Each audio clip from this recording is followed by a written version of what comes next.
L'examen physique du nouveau-né par la génétique a pour but de détecter d'éventuelles différences morphologiques subtiles pouvant orienter vers un syndrome spécifique. Avant de débuter l'examen du nouveau-né, il est essentiel de s'assurer que les conditions sont optimales. Commencez par vérifier que le patient est cliniquement stable. Informez l'infirmière responsable de l'enfant de votre intention de procéder à un examen approfondi. Expliquez votre démarche aux parents en soulignant qu'il s'agit d'un examen clinique standard pour guider l'évaluation génétique. Assurez-vous de respecter les mesures d'hygiène de base. Lavez-vous les mains soigneusement, puis mettez des gants avant de commencer l'examen. Vérifiez la présence de tout appareillage médical susceptible de limiter l'accès à certaines régions du corps, comme une sonde, un cathéter ombilical, un pansement ou une assistance respiratoire, mais aussi toute sédation ou médication pouvant altérer l'état neurologique. S'assurer de consigner le tout à votre note clinique afin de tenir compte des limitations. L'examen physique doit être systématique, de la tête aux pieds. On commence toujours par une observation attentive de la tête, du visage et du cou. Il est essentiel d'observer l'enfant sous plusieurs angles, de face, de profil et de haut, pour examiner la forme globale de la tête et le visage.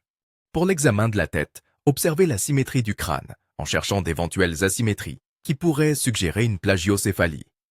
On recherche également d'autres anomalies de la forme du crâne comme un aspect large et court qui peut suggérer une brachycéphalie, ou bien un crâne allongé et étroit qui est souvent un signe de dolichocéphalie.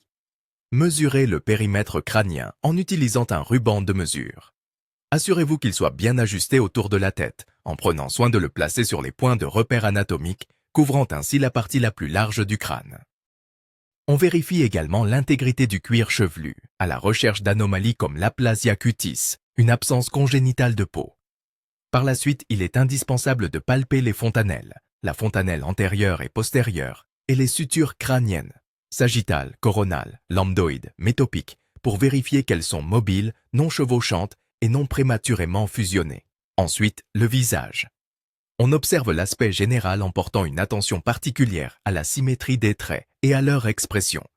On procède ensuite à une observation plus détaillée de la morphologie en divisant le visage en 3 étages, supérieur, moyen et inférieur. L'étage supérieur inclut le front, qui peut être fuyant ou bombé, long ou court. La glabelle, située entre les sourcils, qui peut être proéminente.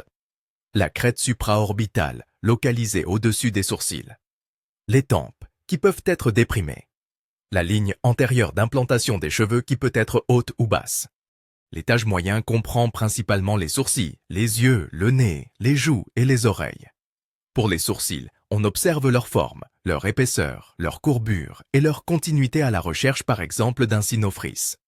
Pour le nez, on analyse la racine nasale qui peut être proéminente ou déprimée, puis le pont nasal ou l'arête, qui peut être étroit, large, déprimé. Il faut aussi commenter sur la pointe du nez, la columelle, les ailes du nez et les narines.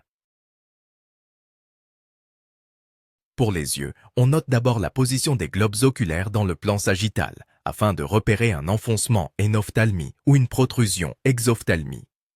On évalue l'espacement entre les yeux afin de détecter un hypertélorisme, un écartement excessif ou un hypotélorisme, quand les yeux sont trop rapprochés.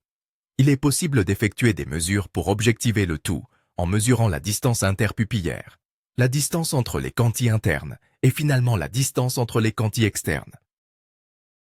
Une méthode simple consiste également à estimer si un œil entier pourrait loger entre les 2 yeux, ce qui correspond à un espacement physiologique normal. On peut estimer la taille des fentes palpébrales ainsi que leur inclinaison soit vers le haut ou vers le bas.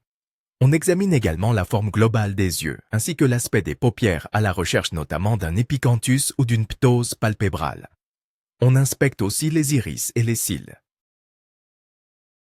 On poursuit avec les oreilles. On en évalue leur taille, cherchant notamment une microtie lorsque l'oreille est petite ou une macrotie lorsqu'elle est plus grande. La position par rapport aux yeux, qui devrait idéalement se trouver sur le même axe horizontal que les canthis internes. On observe aussi leur orientation, par exemple une rotation postérieure.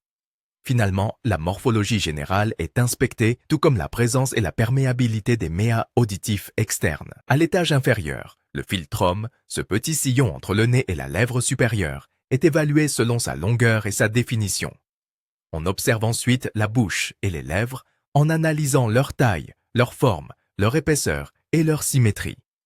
Enfin, le menton et la mâchoire inférieure sont examinés pour identifier un rétrognatisme. Lorsque le menton est reculé, un micrognatisme lorsqu'il est plus petit, ou un prognatisme lorsqu'il est projeté vers l'avant. 6 anomalies sont particulièrement visibles de profil en imaginant une ligne verticale passant par le front.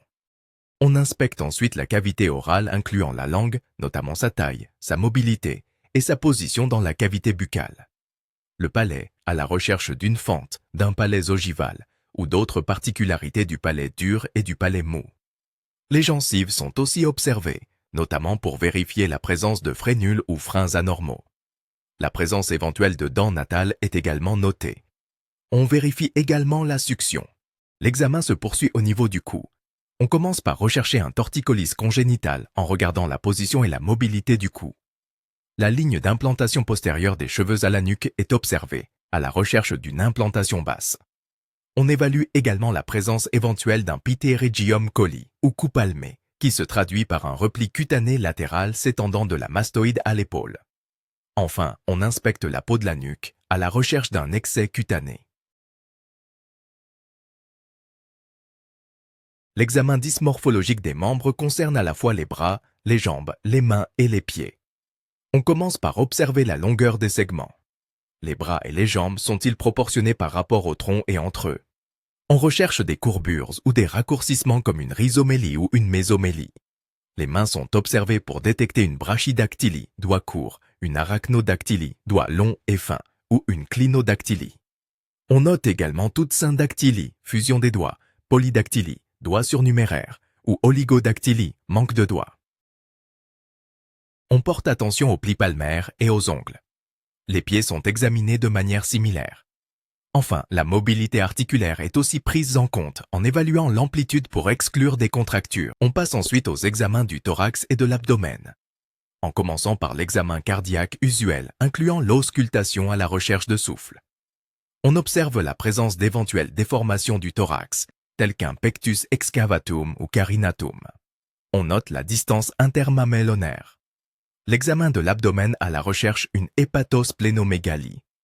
On inspecte ensuite la paroi abdominale pour détecter une hernie ombilicale ou encore des défauts de fermeture de la paroi abdominale antérieure comme une omphalocèle ou un gastroschisis. L'examen inclut également l'observation des organes génitaux externes et de l'anus. On évalue d'abord les organes génitaux externes à la recherche d'une ambiguïté sexuelle. On palpe pour la présence des testicules dans le scrotum. On note si une cryptoorchidie ou un hypospadias est présent, et si l'anus est bien perforé ainsi que sa position. L'examen du dos permet de repérer des anomalies cutanées ou structurelles. On recherche notamment une fossette sacrée ou une touffe de poils. Et on évalue la colonne à la recherche d'une scoliose. Le tout est complété par un examen complet de la peau ainsi qu'un examen neurologique adapté au nouveau-né.